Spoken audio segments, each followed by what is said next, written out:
la tumba en donde quedó Mayra, cómo hay una cantidad de esquelas y de plaquitas en donde dice gracias Omaira por el milagro de tal cosa o por salvar a tal o por darme esto. El espacio de Armero se presta ahora para un foco de energías altísimo. Me imagino que debe ser un lugar donde habitúen personas a hacer rituales, brujería y más que en el Tolima y todas estas regiones. El hospital quedó, era de dos niveles y quedó sepultado como, haz de cuenta, el primer piso y la mitad del segundo. Quedó solo como una parte y hablan y dicen las personas que van a Armero que no soportan.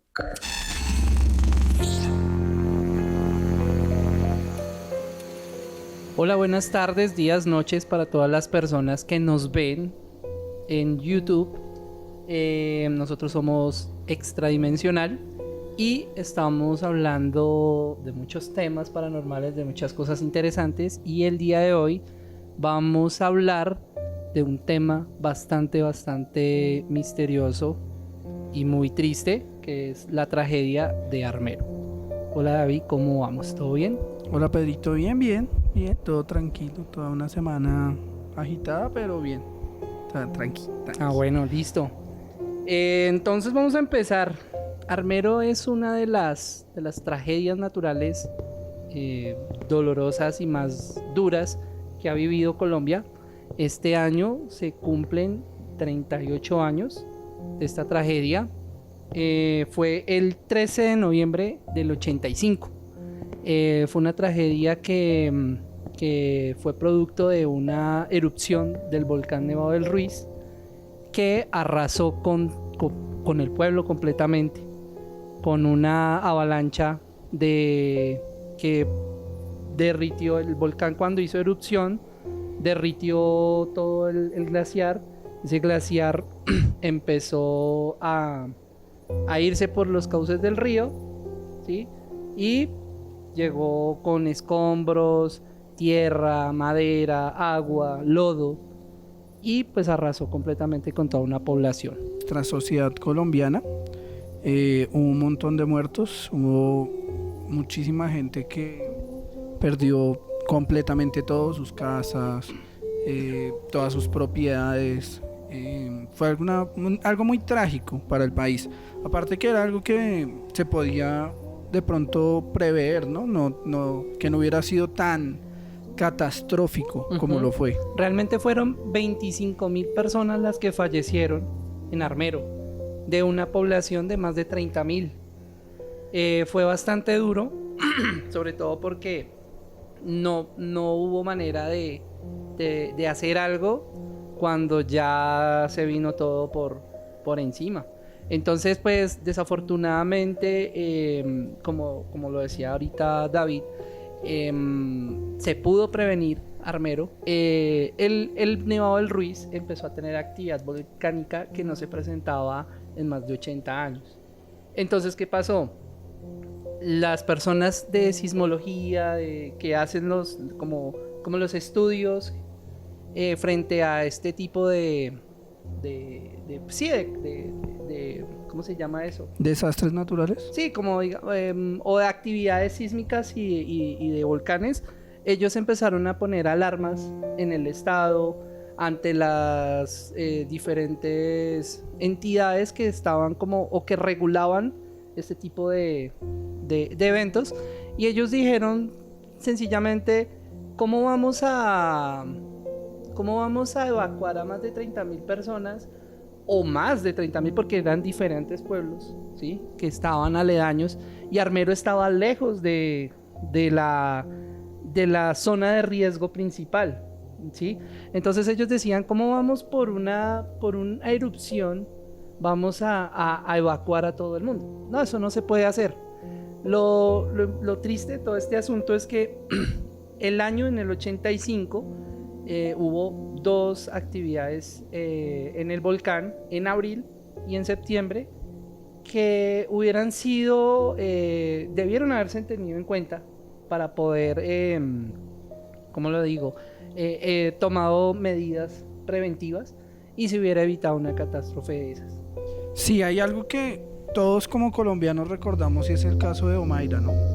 Esta niña que tuvo que vivir en carne propia un par de días todo lo que fue la catástrofe, que a pesar de eso ella pues lamentablemente no pudo sobrevivir, a pesar de que se hicieron muchas cosas para que pudiera mantener la vida, no se logró salvar, ya que le había caído un pilar de la casa sobre la parte inferior de su cuerpo y pues quedó trancada, digámoslo Sí, así. el problema con Omaira radicó en que los bomberos, Defensa Civil, toda Cruz Roja, que fueron las primeras personas que llegaron a Armero, se encontraron con una terrible sorpresa, y es que desafortunadamente las condiciones del terreno no eran las mejores para tener maquinaria pesada o para tener una forma de entrar rápido al pueblo. ¿Por qué? Porque cuando entró la avalancha, pues les voy a hacer como una descripción. Hubo erupción más o menos a eso de las 9 de la noche. Entre 7 y 9 de la noche empezó la actividad volcánica. La 9 fue la actividad volcánica más alta.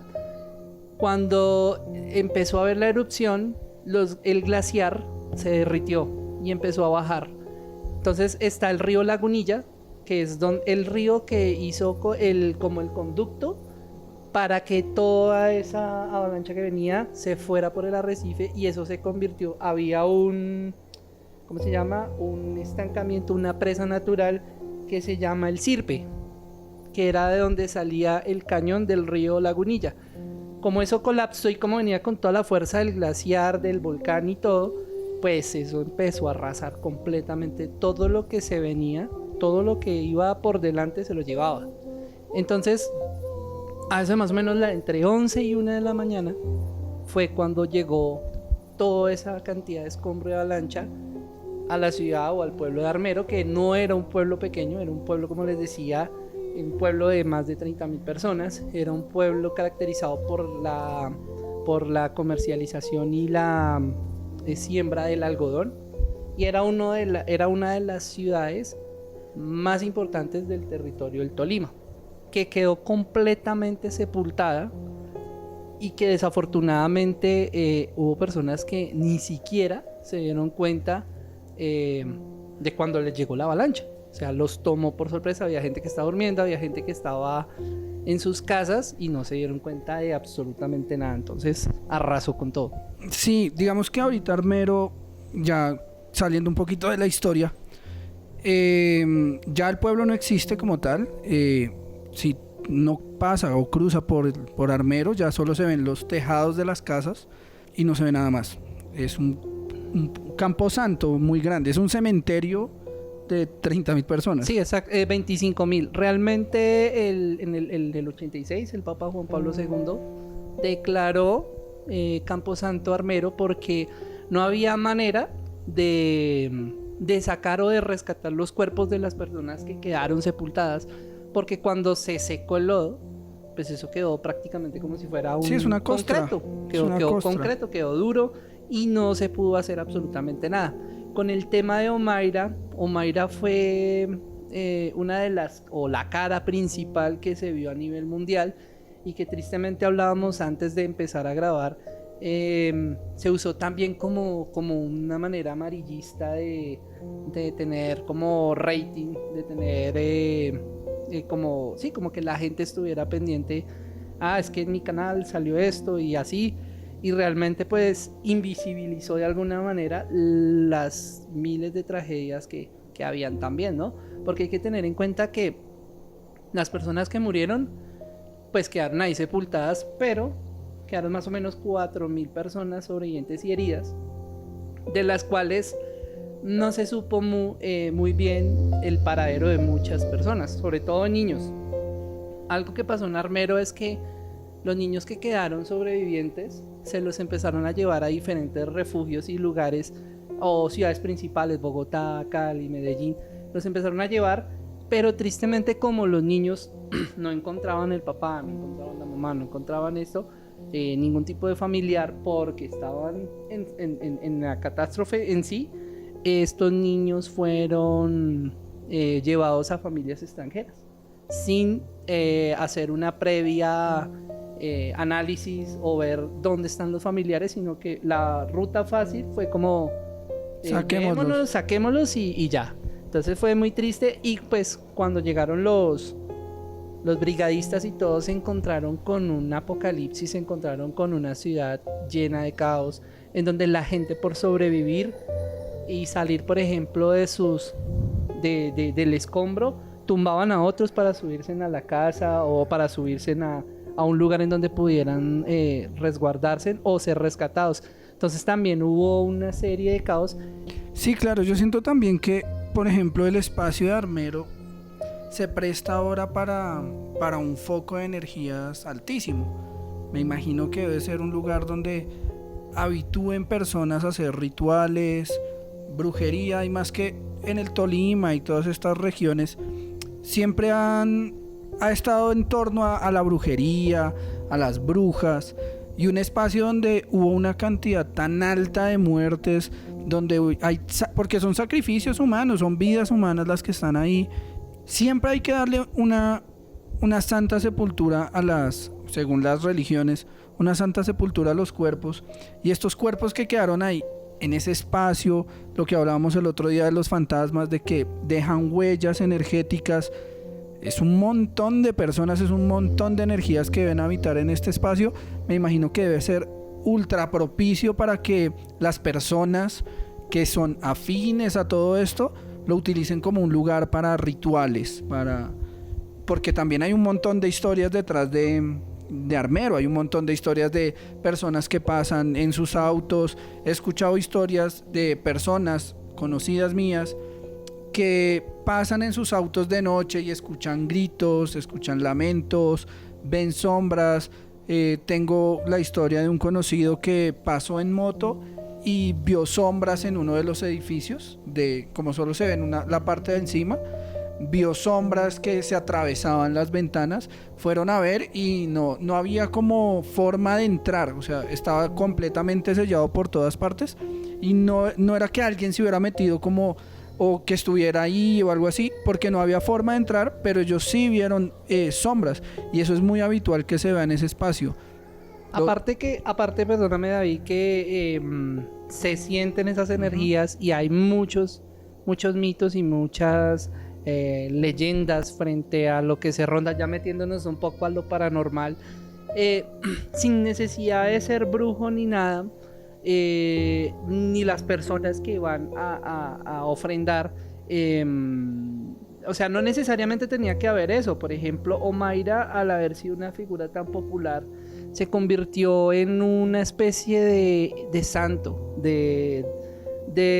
o sea, como que la gente va y le pide favores a Omaira. Uno va, yo no he tenido la oportunidad, pero he visto, y ojalá podamos en algún momento ir, sería interesante ir. Sí, apóyennos para ir. Entonces, me parece muy impactante ver la tumba en donde quedó Omaira, cómo hay una cantidad de esquelas y de plaquitas en donde dice gracias Omaira por el milagro de tal cosa, o por salvar a tal, o por darme esto, lo otro, y se ha convertido en un foco de oración también, no solo de magia, sino de plegarias y de peticiones que le hacen. Eso que usted lo dice, digamos, las personas que son creyentes a las benditas almas, que rezan a las benditas almas, que tienen sus rituales, por ejemplo los lunes de ir a rezar, he visto como en lugares como cementerios o en lugares donde entierran a los NNs, van y les rezan.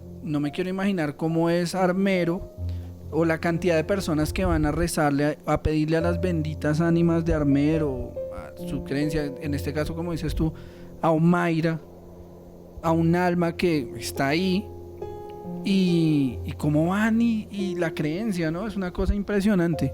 No, y lo que es también el poder, lo que hablábamos en el capítulo anterior con Nelson, de la fuerza que tiene las plegarias, y que todo a la final es magia, ¿no? Sí, todo es energía. Como todo es energía.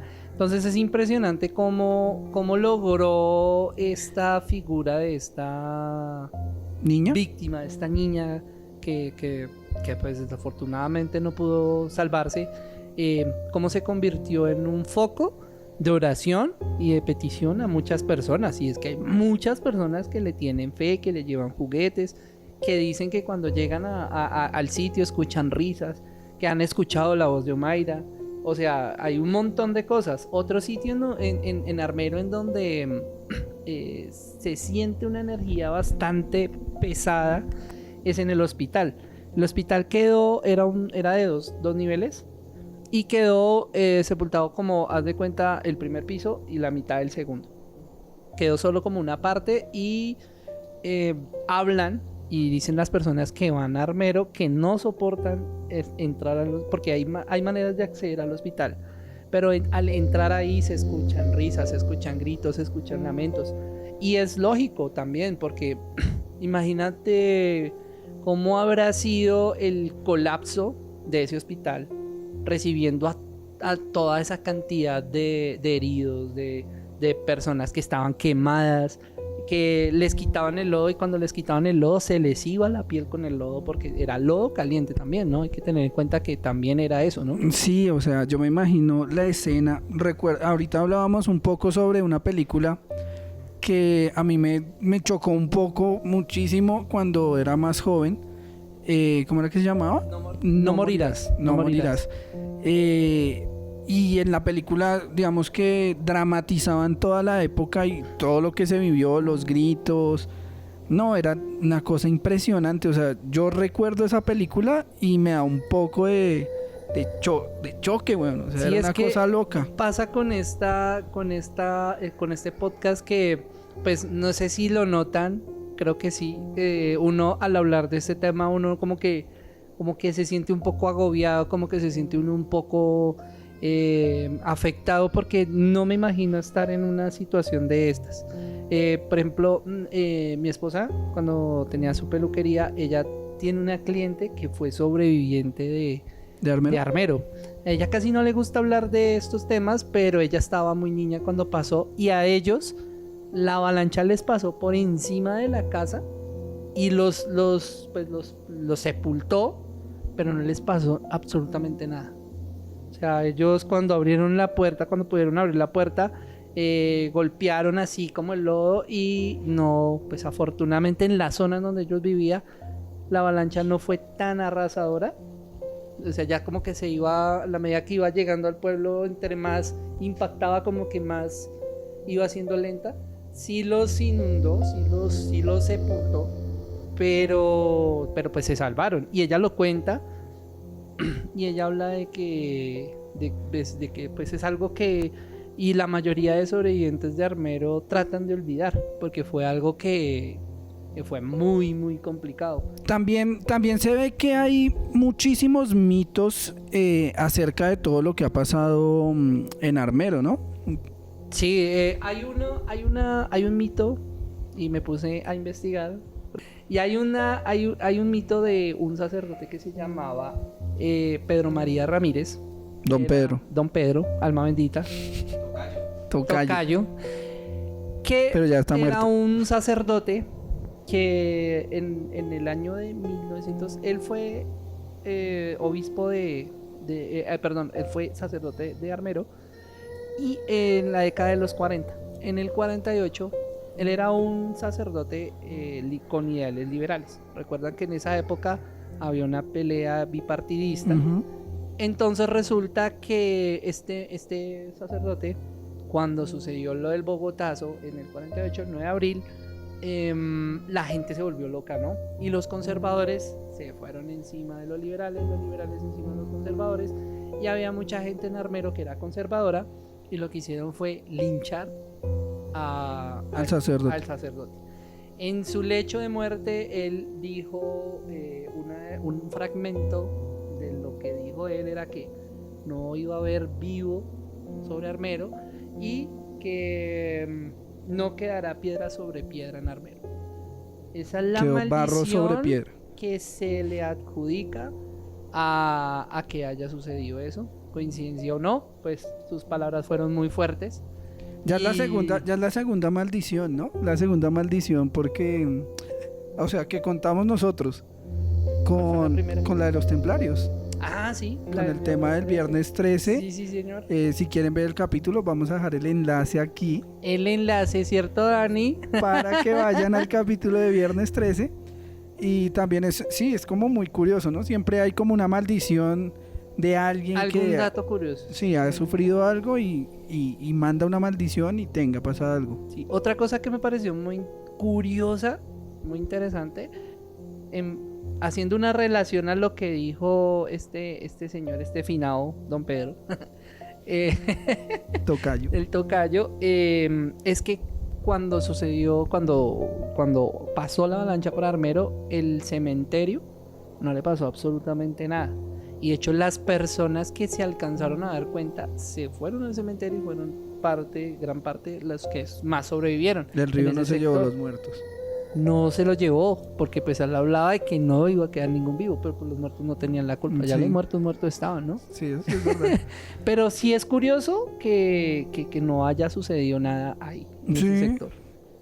Sí, Fue raro. La verdad, sí fue raro. Una parte de nuestra historia colombiana que casi todo el mundo conoce y nuestras generaciones, yo creo que tenemos un poco más de afinidad porque tuvimos personas o gente que estuvo, digamos, en la catástrofe. Ujú, Muchas sí. personas, o teníamos un amigo, un primo, o X personas. Yo tuve un profesor también que su familia era de Armero, él ese día tuvo que ir a trabajar a otra parte y se salvó. Pues esa era la historia que él me contaba cuando estaba en clase. No sé Y si sea que verdad. también es muy curioso como ese tipo de historias que no sabe uno si es casualidad o causalidad, que por el hecho de que, ay, hoy me levanté tarde y no fui, y ese día, pum, pasó y no le tocó. O le tocó irse para otro lado y pum, no le tocó. Eso me parece también como brutal. Sí, Eso es sí, importante. Si hay alguna persona que haya sido sobreviviente O que o tiene que familia. tenga un familiar o un conocido. Sí.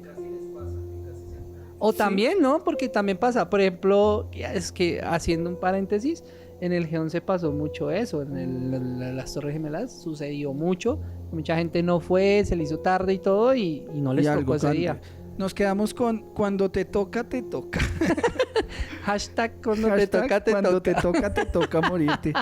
Muchachos, muchísimas gracias por vernos el día de hoy con esta partecita de historia, de nuestra historia colombiana como tal, de nuestra historia, de nuestros momentos trágicos, que traen un poquito también de mitos y paranormales y espacios que no podemos explicar, porque también la naturaleza es un monstruo que a veces no se puede Que explicar. nos recuerda lo insignificantes que somos. Siento que también, no sé, yo siento que este programa, este podcast ha sido un poco difícil de tocar porque no estamos hablando Sí, sí. de cosas que no sabemos si existen o no, sino que realmente sucedió Que pasaron. y que realmente pasó y que realmente También a veces la realidad es un poquito más aterrante que sí, claro. la ficción, Claro. que los fantasmas y estos son cosas que pueden pasar.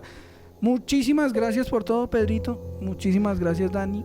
Y nos vemos entonces en otro podcast. Chao. Chao, chao.